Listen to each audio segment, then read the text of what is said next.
Friends, और मैं हूं आरजी। आज की वीडियो में जैसे कि हमने लास्ट वीडियो में आपने केमिकल रिएक्शंस के बारे में मैंने आपको बताया था, केमिकल इक्वेशन के बारे में। और अब आगे की तरफ चलते हैं। तो केमिकल रिएक्शन के बाद में एक बार मैं रिकॉल कर देता हूं उसको। तो केमिकल रिएक्शंस किसे कहते हैं? केमिकल रिएक्शन का मतलब रासायनिक अभिक्रिया है कि ऐसी अभिक्रिया जिसमें कोई ना कोई केमिकल चेंज होता है। Those reaction in which a chemical change occurs is called chemical reaction. Chemical reaction के एग्जांपल है कोरोजन है, रेंसिडिटी है, ठीक है, रस्टिंग ऑफ आयरन है। कई सारी फोटोसिंथेसिस भी केमिकल रिएक्शन में ही आती है। आगे चलते हैं और इसमें एक एक नंबर के क्वेश्चन भी केमिकल इक्वेशन और केमिकल रिएक्शन से बनते हैं। आगे की तरफ एक एक्टिविटी आती है। एनसीईआरटी को यदि एनसीईआरटी बुक को फॉलो करते हैं तो आगे की तरफ एक एक्टिविटी आती है मैग्नीशियम रिविन की। किसकी एक्टिविटी आती है? मैग्नीशियम रिविन की एक्टिविटी आती है। और इसमें एक मैग्नीशियम रिविन के ऊपर एक क्वेश्चन पहले भी आया था, आज से 2 साल पहले इसमें क्वेश्चन पूछ चुका है कि what happen when magnesium is burn with the help of oxygen. की मैग्नीशियम को ऑक्सीजन की हेल्प से जलाया जाएगा तब क्या होगा? तो मैग्नीशियम एक मेटल होती है, इसको ऑक्सीजन की हेल्प से जलाया जाएगा तो मैग्नीशियम प्लस ऑक्सीजन। कोई भी सब्सटेंस जलेगा तो in the presence of oxygen की हेल्प से जलेगा, तो Mg plus O2 equals to MgO। क्या बनेगा? Magnesium oxide. तो मैग्नीशियम यहाँ पर सॉलिड लिया गया है और यहाँ पर ऑक्सीजन एक गैस है।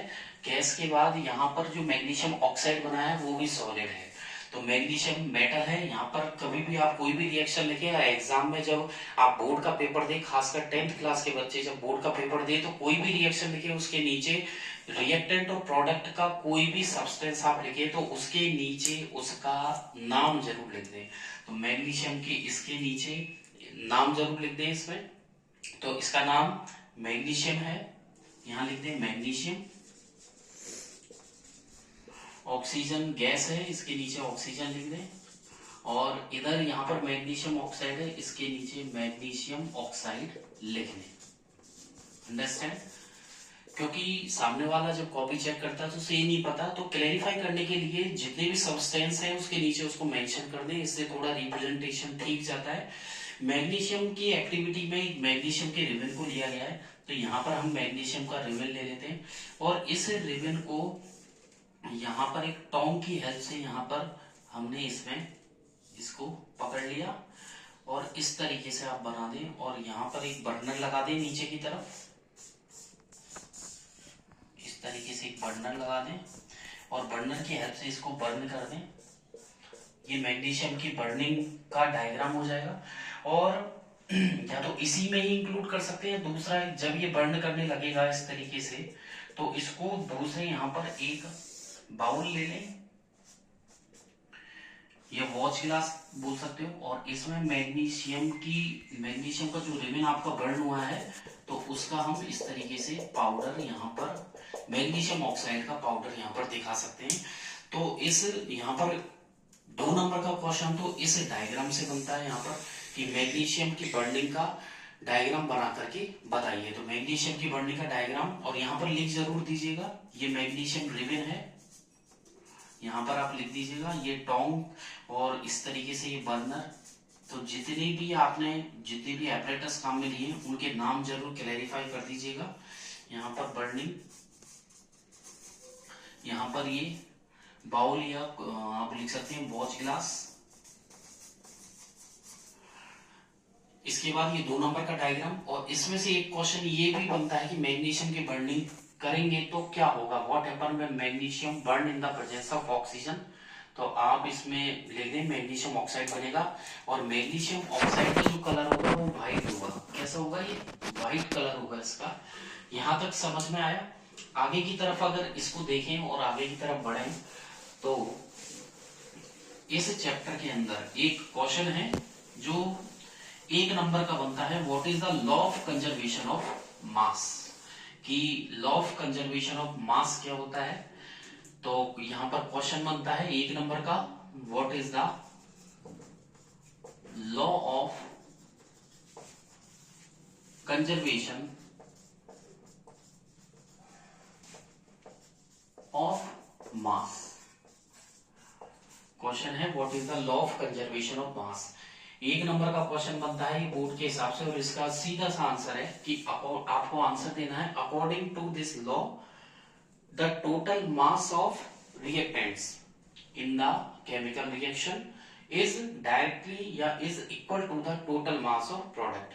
तो क्या लिखोगे, according to this law the total mass of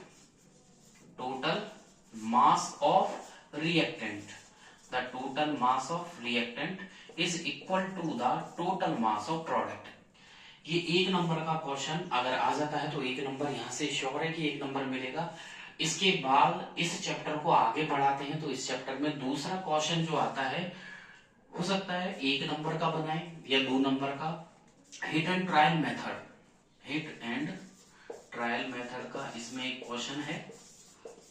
तो हिट एंड ट्रायल मेथड से भी एक क्वेश्चन आ सकता है कि what is hit and trial method.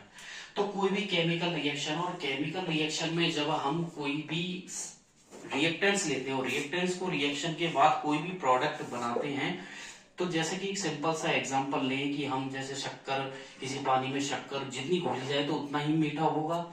तो जितना सॉल्यूशन में जो सॉल्यूट और सॉल्वेंट है वो अमाउंट इक्वल होना चाहिए। तो वैसे ही यहाँ पर है कि जब कोई प्रोडक्ट बनता है तो उसमें जो रिएक्टेंट लिए गए हैं तो रिएक्टेंट का मास और बनने वाले प्रोडक्ट का मास इक्वल आना चाहिए। ये केमिकल रिएक्शन की कैरेक्टरिस्टिक्स है। तो हिट एंड ट्रायल का मेथड है कि एक स्मॉलेस्ट होल नंबर को लेकर के यदि हम किसी केमिकल रिएक्शन को बैलेंस किया जाए, smallest whole number of coefficients को लेकर के अगर आप किसी केमिकल इक्वेशन को बैलेंस करते हैं तो वो method hit and trial method कहलाता है। तो यहाँ पर क्वेश्चन बनता है बोर्ड के हिसाब से कि what is hit and trial method. तो इस पे हम लिख सकते हैं the smallest whole number of coefficient. क्या लिख सकते हैं, the smallest whole number of coefficient to balance the chemical equation. जैसे कि मैंने यहाँ पर लिखा H2 plus O2 sign of arrow H2O, hydrogen plus oxygen equals to water.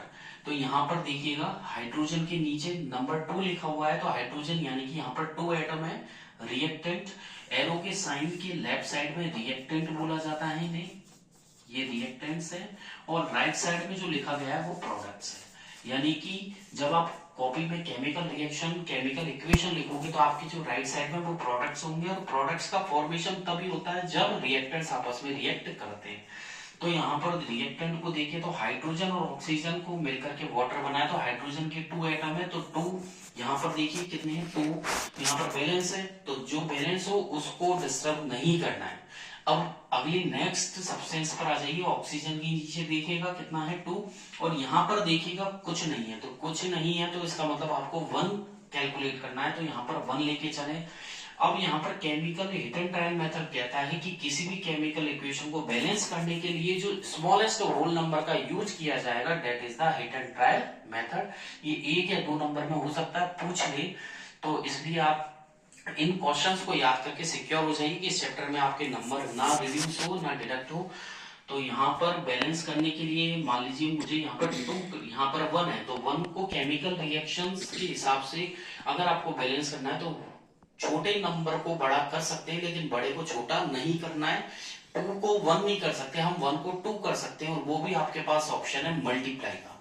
तो यहाँ पर अगर मैं ऑक्सीजन का लिखूं मैं 2 एटम और यहाँ पर लिखूं 1 तो 2 को तो 2 ही रहने देना है और 1 को 2 करने के लिए मल्टीप्लाई करना है 2 से।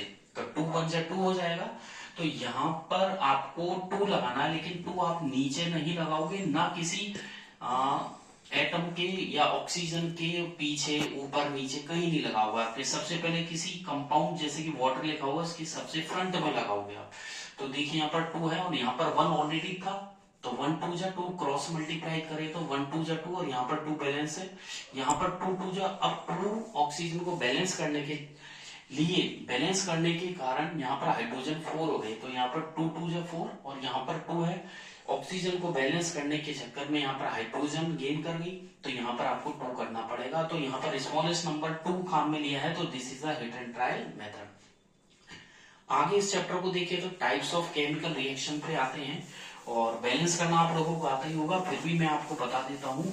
बैलेंसिंग के हिसाब से भी इस साल बोर्ड ने अपना पैटर्न चेंज किया है और राजस्थान माध्यमिक शिक्षा बोर्ड ने अपना 2025 जो बोर्ड मॉडल प्रश्न पत्र वो जारी कर दिया है, जो मैं मेरे डिस्क्रिप्शन में यहाँ पे डाल दूंगा और पीडीएफ की क्लिप्स लेकर के भी आपको सेंड कर दूंगा, इस पे यहाँ पर अटैच कर दूंगा, आप देख लीजिएगा। तो 2024 में बोर्ड ने पहले 15 एमसीक्यूज हुआ करते थे, अब उसको बढ़ाकर 18 कर दिया गया है।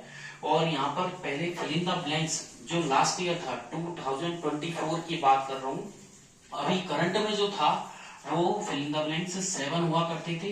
अब आने वाले जो 2025 में जो बोर्ड की एग्जाम लगेगी 10th क्लास के बच्चों के लिए, तो वो यहाँ पर फिल इन द ब्लैंक्स को कम करके 6 कर दिया गया है। और इसके बाद जो एक नंबर के क्वेश्चन नंबर 3 है, very short answer type question, तो पहले तो 10 आया करते थे और लेकिन इस साल बोर्ड ने उसे बढ़ा करके 12 कर दिया। तो पासिंग मार्क्स के हिसाब से देखो तो काफी इजी हो गया है। फिर भी आप सभी चैप्टर्स को अपने अकॉर्डिंग अच्छे से क्वेश्चंस को डील करें, अच्छे से पढ़ें, ठीक है। कोई डाउट हो तो मेरे कमेंट बॉक्स में आप कर सकते हैं, वहां से आपको हर क्वेरीज का आंसर मिलेगा, ठीक है। वहां पर कॉन्टेक्ट नंबर भी दिया गया है, और भी कोई डाउट है तो आप वहां पर अपने क्वेश्चंस क्वेरी को छोड़ सकते हैं।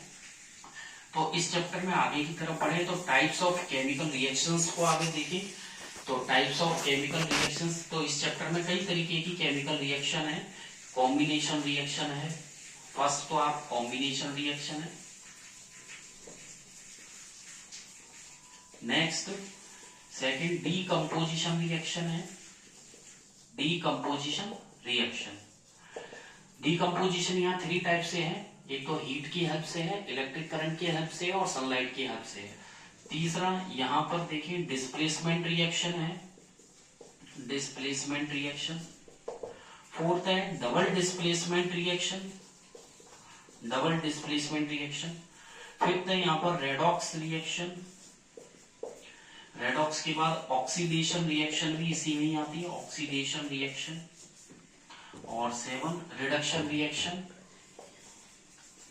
इन सारी रिएक्शंस को मैं आगे भी प्रेसिपिटेशन रिएक्शन भी है, प्रेसिपिटेशन है, न्यूट्रलाइजेशन है, तो कई रिएक्शंस है, तो आगे लेकर भी इनको चलूंगा। तो नेक्स्ट वीडियो में हम कॉम्बिनेशन रिएक्शन और बाकी की रिएक्शन को क्लैरिफाई करेंगे, ठीक है। आज की वीडियो में जो भी डाउट हो यदि आपके, तो आप उस पर कमेंट बॉक्स में आप क्वेश्चन लिख सकते हैं, ठीक है। आज की वीडियो में इतना ही, तो नेक्स्ट वीडियो में मिलेंगे। Thank you.